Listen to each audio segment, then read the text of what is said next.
এভাবে পুঁইশাক ভাজি করলে যে কেউ পছন্দ করবে, ছোট বড় সকলেই এই পুঁইশাক ভাজিটা অনেক পছন্দ করবে। খুবই লোভনীয় আর সুস্বাদু।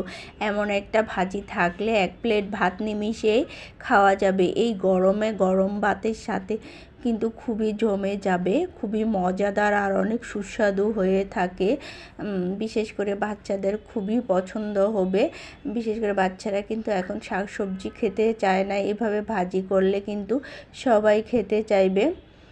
তো আজ একটা মাছ এনেছে, রুই মাছ। তো রুই মাছটা আমি এখন যে এইভাবে ফালি করে বাজার থেকে নিয়ে আসছে, তো এখন কাটতে হবে। আর এখানে আছে কিছু পাঁচমিশালি মাছ, তো এগুলো গুছাতে হবে। আসলে যেদিন মাছ আনে সেদিন এই মাছ কাটতে যে কতটা। আসসালামু আলাইকুম, সকলে কেমন আছেন? আশা করি আল্লাহর রহমতে ভালো আছেন। যে যেখান থেকে আমার ভিডিওটি দেখতেছেন প্লিজ একটা করে লাইক দিয়ে ভিডিওটি দেখা শুরু করবেন। সকল বন্ধুদের কাছে অনুরোধ। সো এই যে বিশেষ করে এই কাটাওলা মাছটা কাটতে আমার খুবই কষ্ট হয়। তো আসলে ফুল পিস করে আনে না, কিন্তু এভাবে পিস করে আনে, এই আর কি। তো কাটতে এটি তো খুবই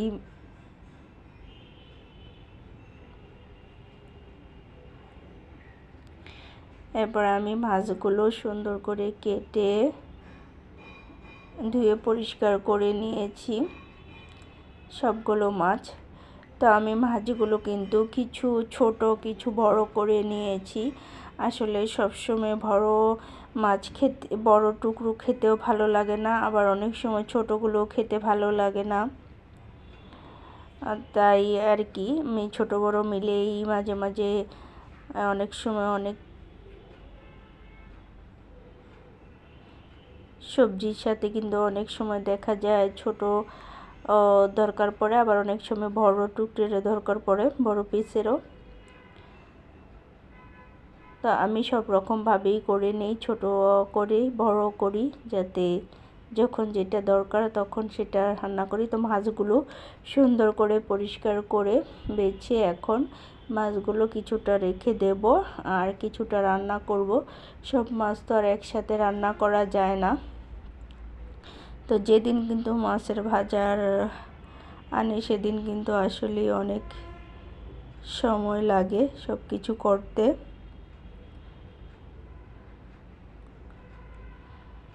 তো মাছগুলো সুন্দর করে ধুয়ে পরিষ্কার করে আজ আমি শুধু মাছের মাথাটার মুড়িঘণ্টা করব, আর বাকি মাছগুলো রেখে দেব।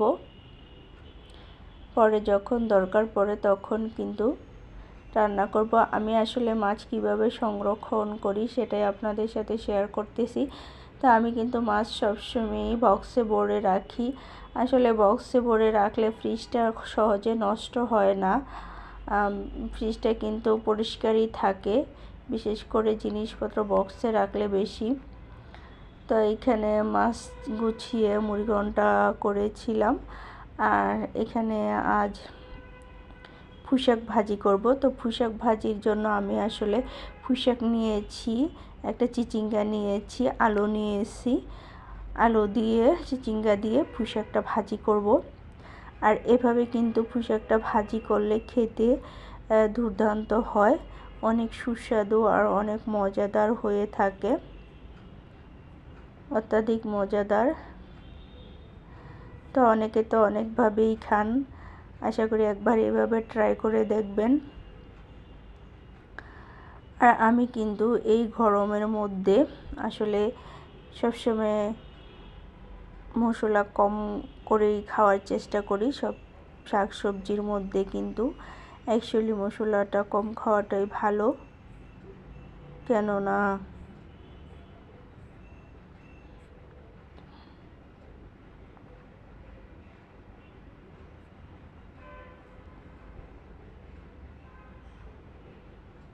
গরমে অনেক সময়ই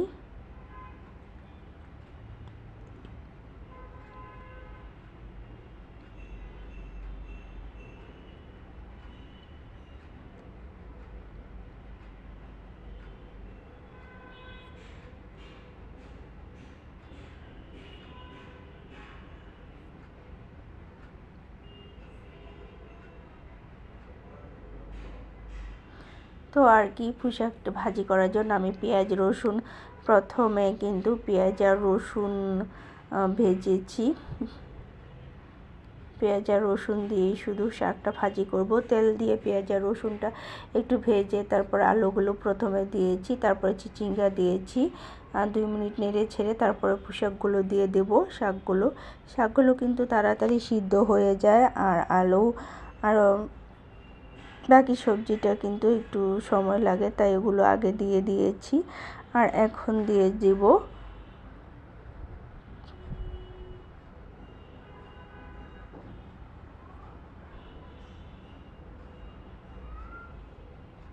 তা নেড়ে ছেড়ে কিছুক্ষণ নেড়ে ছেড়ে এরপরে এখন পুঁইশাকগুলো 2 মিনিট ঢেকে 5 মিনিট রেখে তারপরে আর কি বাকি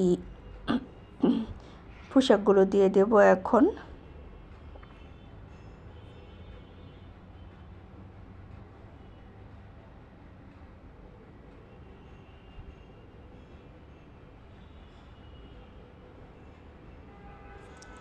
পুঁইশাকগুলো দিয়ে তারপরে কিছুক্ষণ রান্না করতে হবে।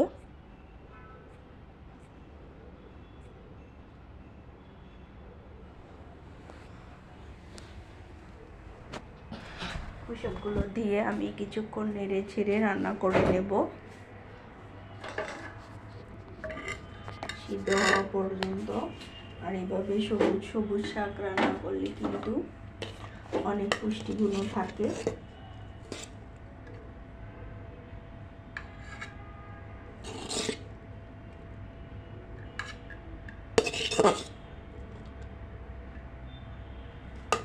এটা কিন্তু খেতে অত্যাধিক সুস্বাদু হয়েছিল।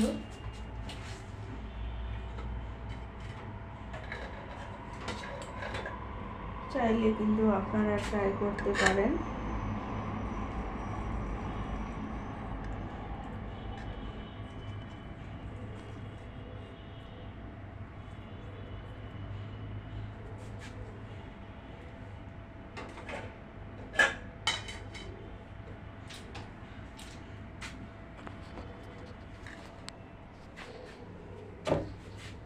তো এই হলো মজাদার একটা রেসিপি।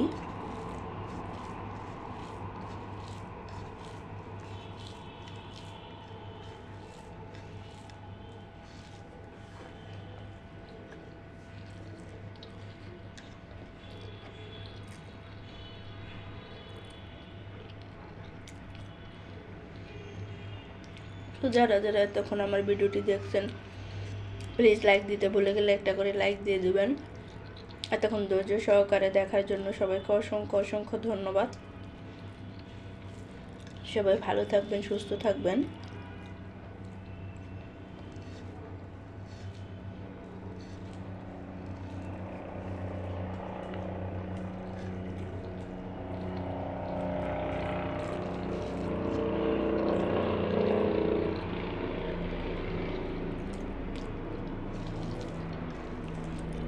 এখানে বিদায় নিচ্ছি সবার কাছ থেকে।